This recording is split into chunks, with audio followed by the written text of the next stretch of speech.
Yo tengo el placer y el gusto de presentar a Elena Gutiérrez Alba.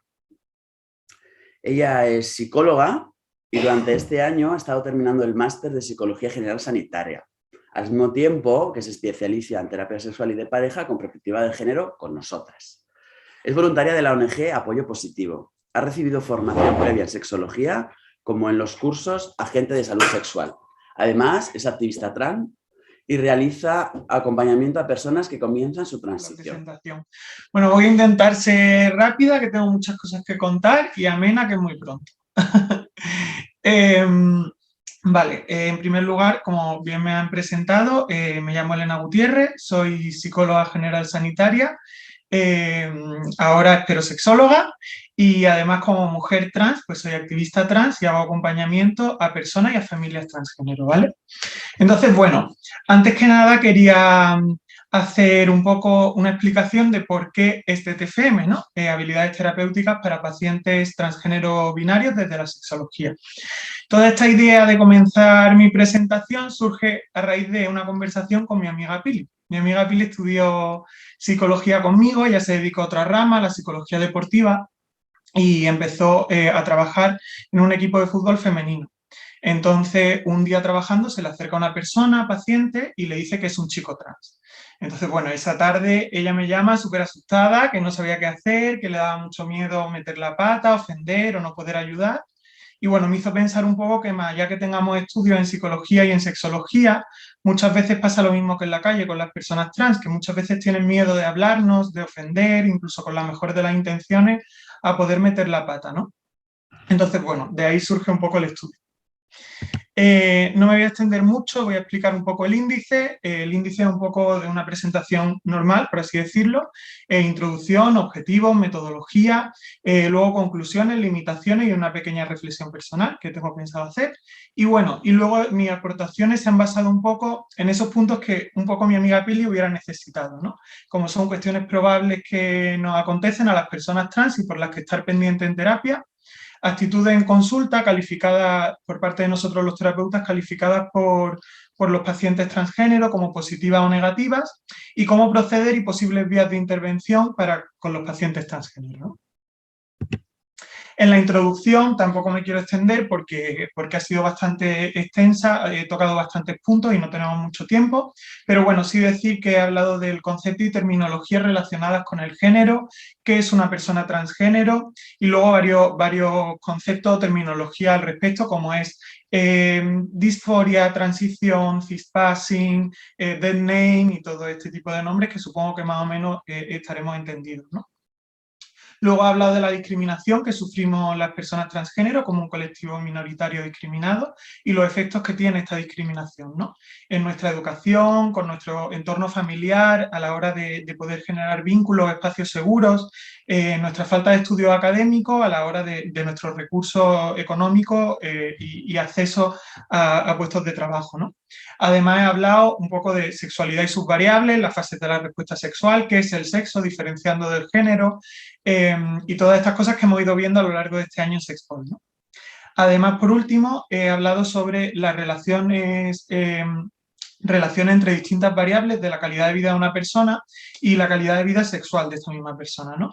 Pues un poco la educación sexual, los valores que ha tenido, la ideología, el entorno, la relación con el entorno, su propio autoconocimiento e incluso experiencias previas, ¿no? Que haya podido tener y la relación con su sexualidad posterior. En los objetivos de este trabajo teníamos un objetivo principal, que es el objetivo que marca el nombre de este trabajo, como son aportar habilidades terapéuticas para la terapia sexual con pacientes transgénero. De ahí surgieron dos objetivos secundarios para lograr este objetivo principal, como es el de describir cuestiones generales probables de los pacientes transgénero y analizar actitudes en consulta más o menos favorables para los pacientes transgénero y su terapia. ¿Por qué uno de estos objetivos no está en las vías de intervención? porque cuando comenzamos este trabajo no estaba planteado, ¿no? Sin embargo, fluyó de forma natural, se nos quedaba muy vacío si no concretábamos todas estas aportaciones que íbamos haciendo. Por eso no era uno de los objetivos planteados, pero sí que se consiguió al final. En la metodología, bueno, está basado en testimonios, en 6 entrevistas semiestructuradas a 6 personas transgénero, intentando que esta muestra sea lo más aleatoria posible, intentando encontrar estos testimonios a través de asociaciones, ya que si eran personas cercanas a mí, pues esa muestra iba a estar contaminada porque un poco las características son similares a mi historia, ¿no? Son entrevistas a 3 hombres y 3 mujeres transgénero binarios. Luego entraremos en por qué esta muestra era de personas transgénero binarias. Y bueno, obviamente como son solo 6 testimonios, pues no es una muestra significativa, ¿no? Con lo cual, toda esta información aportada a través de las entrevistas luego se referenció a través de la recopilación de artículos científicos, referenciando así y avalando como la problemática de la que hablan, aunque luego al ser entrevistas semiestructuradas pues hay cosas concretas que es más difícil de avalar, ¿no? Entrando ya en los puntos y en la información aportada, hablamos, las 4 primeras preguntas de esta entrevista semiestructurada fueron estos 4 puntos: educación sexual, entorno social, autoconocimiento y experiencias previas. Y encontramos, bueno, en primer lugar, en esta educación sexual, todos los testimonios de forma unánime hablaban de una educación sexual muy pobre, según ellos, para su propia vida, que luego le ha repercutido mucho, ¿no?, en su sexualidad. Todos utilizan el mismo término, lo cual es muy curioso además, hablan de una educación sexual cisgénero, ¿no?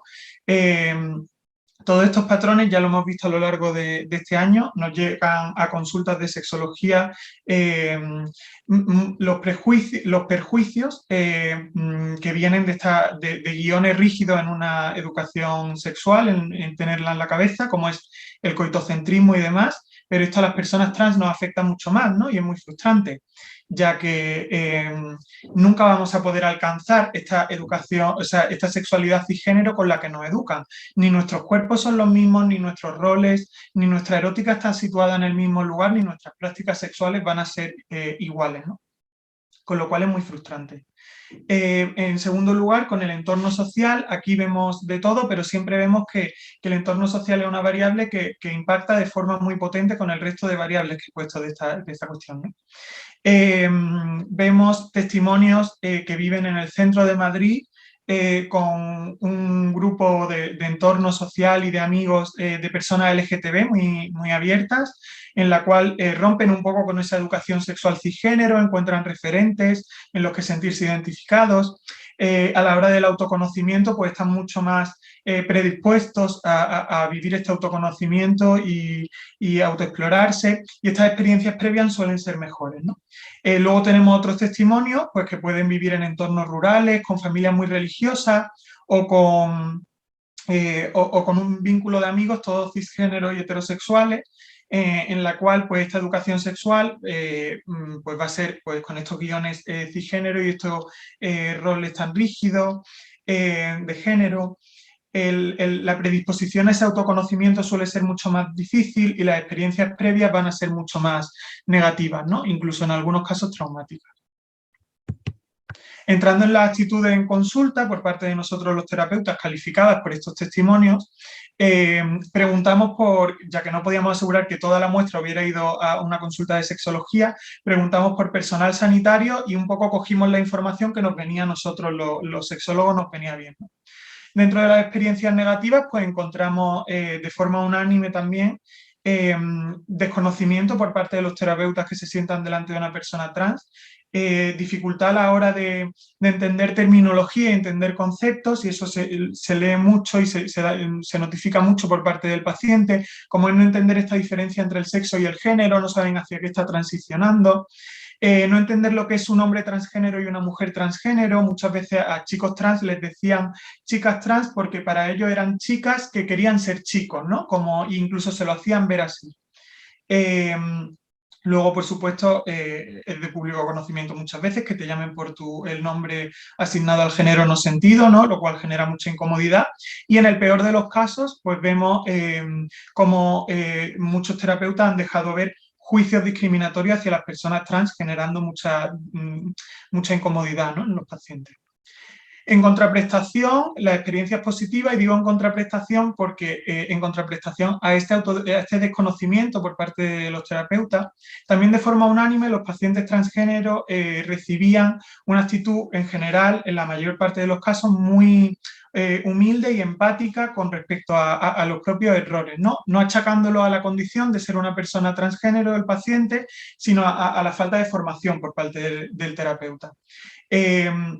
Siempre con mucha predisposición a aprender, y una vez que se notificaban estos errores siempre se ponían en práctica y se corregían, ¿no?, a largo plazo para la terapia. Sacando como conclusión y concretando toda esta información aportada para las vías de intervención, me ha parecido imprescindible hablar sobre la formación de los términos y realidad transgénero, el saber diferenciar entre sexo y género, el saber lo que es un hombre trans y una mujer trans, todo lo que hablábamos antes, ¿no? Aportar seguridad al paciente. Es evidente que tenemos este desconocimiento y esta falta de formación y no lo vamos a solucionar de hoy a mañana, pero sí que es importante esos roles mantenerlos, porque al final los pacientes transgénero que vamos a tener pues buscan esa ayuda, muchas veces vienen con miedo, y sí que es importante el hecho de darles esa seguridad de que vamos a poder formarnos y vamos a poder ayudarles en su problema, y que ellos se sientan, los pacientes, y se sientan ayudados, ¿no? Llamar por los apellidos es muy incómodo y causa una situación bastante desagradable para los pacientes. Pues a Paula que le llamen Marcos por su dead name es bastante desagradable para ellos, y no se va a generar una situación tan incómoda en la mayoría de los casos por llamar a todo el mundo por los apellidos, ya que no podemos adivinar si en la sala de espera vamos a tener un paciente trans o no, ¿no? El hecho de consultar, no asumir nunca el punto en el que se encuentra una persona, nuestro paciente, en su transición, no asumir los pasos que va a dar de esa transición, ¿no? El poner en la conversación la idea que tenemos nosotros de una transición es bastante perjudicial para luego el tratamiento posterior. Además de no asumir cómo están llevando ellos su condición de ser una persona transgénero. Hay personas a las que les afecta más y personas que pueden tener una situación más o menos desfavorable, ¿no? Como no dejar ver qué idea tenemos nosotros de una persona trans en consulta. La salud mental y la educación sexual va a ser imprescindible en cualquier paciente, ya lo hemos visto a lo largo de este año, hay que estar muy pendiente de estas dos variables, pero como ya hemos visto en la introducción, las personas trans carecemos muchas veces de formación académica, de entorno social, con lo cual somos pacientes de riesgo muchas veces para la psicología y la sexología, y hay que machacar mucho estas consultas, ¿no? Y luego hacer hincapié en el entorno, en espacios y personas seguras. Muchas veces en los testimonios veíamos como dentro de estos patrones cisgéneros de sexualidad, veíamos como, sobre todo en la adolescencia, en los primeros años de la juventud, de la edad adulta, ¿no?, veíamos como el resto de su entorno muchas veces tenía tenía bastantes experiencias, encuentros sexuales y ese descubrir su sexualidad, que muchas veces para las personas trans nos es más difícil en determinados entornos encontrar, ¿no? Y esto nos ha llevado muchas veces a encontrar parejas sexuales de forma y encuentros sexuales de forma como muy acelerada y en espacios que pueden ser no seguros, con personas que pueden discriminarnos o hacernos fetichizarnos, incluso en el peor de los casos ejercer violencia, ¿no? Entonces, bueno, siempre es importante, además de tener un entorno LGTB con el que sentirte identificado y romper con esta educación sexual cisgénero, también encontrar parejas sexuales seguras. ¿Cómo conseguimos esto? A través de los recursos que voy a poner a continuación. Estas dos que he puesto son asociaciones que ayudan a personas trans, a nivel psicológico, a nivel de encontrar como grupos de gente de su franja de edad con la que poder sentirse identificado y abrir estos espacios seguros. Hay muchísimas más asociaciones que seguro que trabajan súper bien. Yo he puesto dos con las que he colaborado y sé cómo trabajan, como es Apoyo Positivo y Crisalis, y también lo he intentado poner para que abarque todas las franjas de edad, ¿no? Apoyo Positivo trata toda la edad adulta, además de personas mayores, y Crisalis trabaja con la infancia y la adolescencia. Entonces, bueno, un poco para que lo tengáis. Hablando de las conclusiones, perdón si voy muy acelerada, pero es que no tengo mucho tiempo. pues sacamos como conclusiones la falta de referentes y modelos de esta sexualidad transgénero, ya lo hemos visto a lo largo del trabajo. El trabajo de los leones, como decían en clase, comunes del género no sentido y permitirse esa segunda transición trabajando la rigidez de roles, ¿no? Muchas veces los testimonios pues, me decían que sentían que habían hecho, por ejemplo, una transición socialmente de chico a chica, hablando socialmente, ¿no? Obviamente siempre han sido mujeres, y luego han hecho una segunda transición de la etiqueta mujer a la mujer que luego se han permitido ser, ¿no?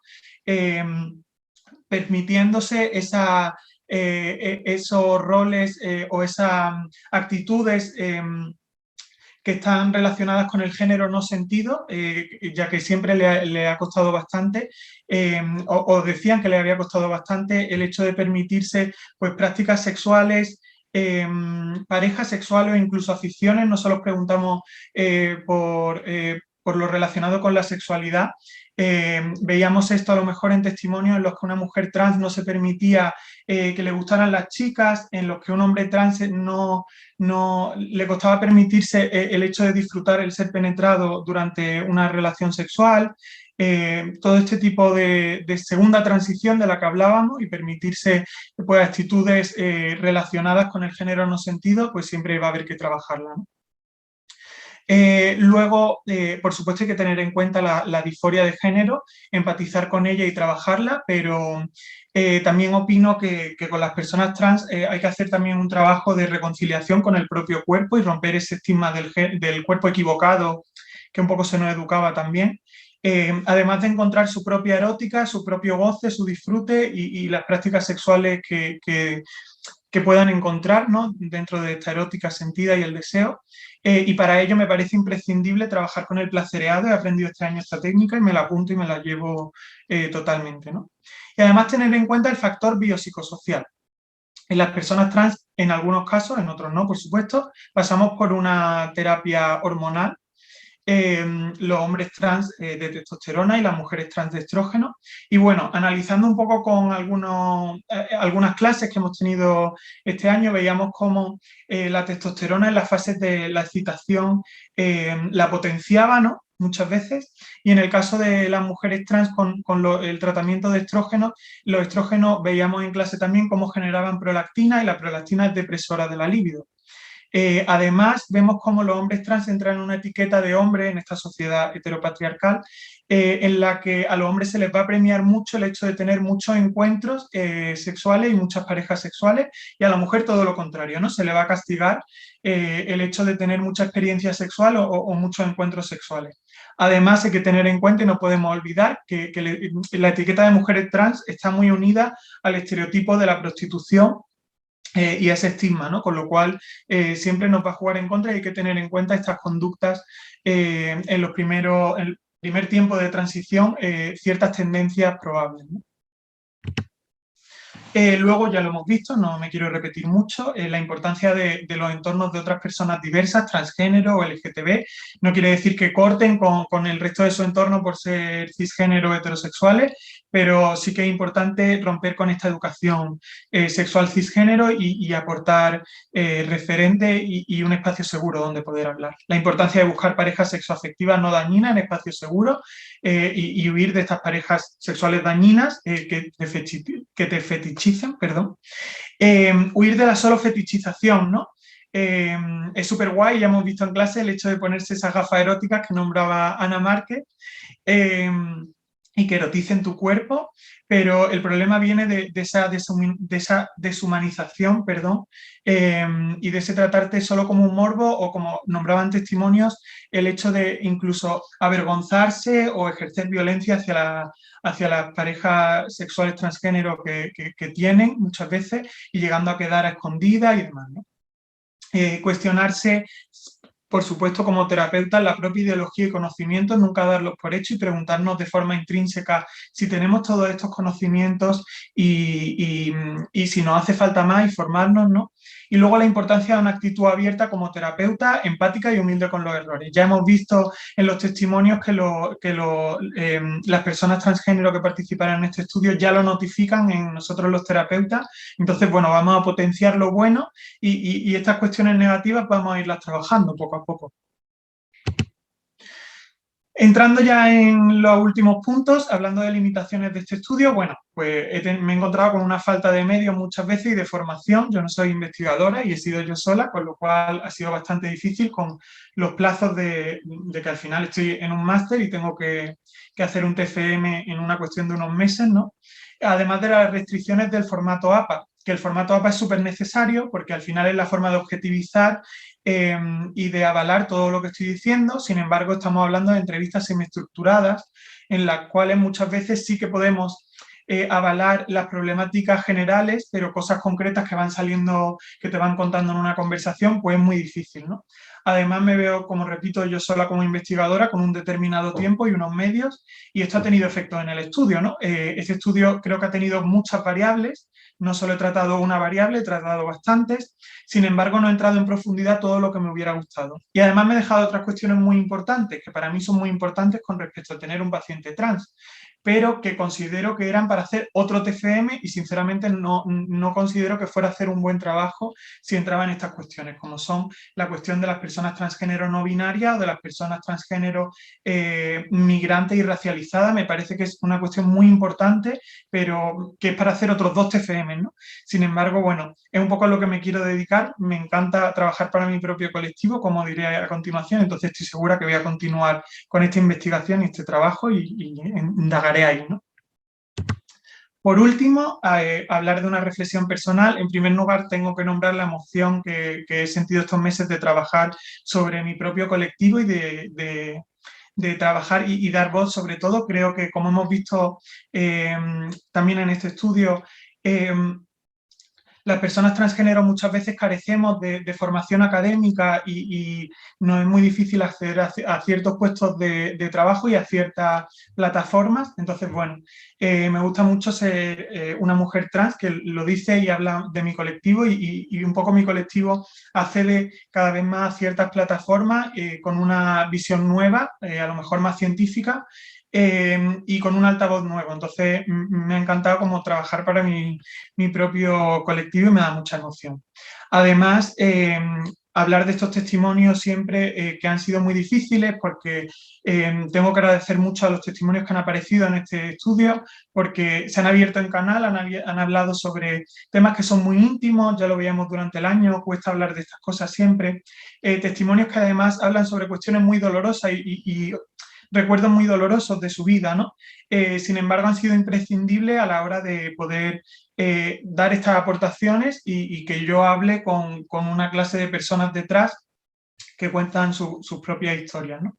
Y por último decir, bueno, lo que ya he comentado, que voy a continuar con mi objetivo profesional, más allá de que sea psicóloga general, sanitaria y sexóloga, pues siempre voy a querer trabajar con personas transgénero, hacer el acompañamiento a estas personas y a sus familias y continuar con esta investigación y trabajando con otros terapeutas, ¿no? Para hacer estas habilidades terapéuticas. Por último, voy muy acelerada y siendo andaluza no sé si se me habrá entendido algo, pero por si por lo que sea no se me ha entendido, dejo mis vías de contacto por si alguien tiene alguna duda sobre cualquier cosa que me haya dejado en el tintero, pues bueno, pues aquí tienen mis redes para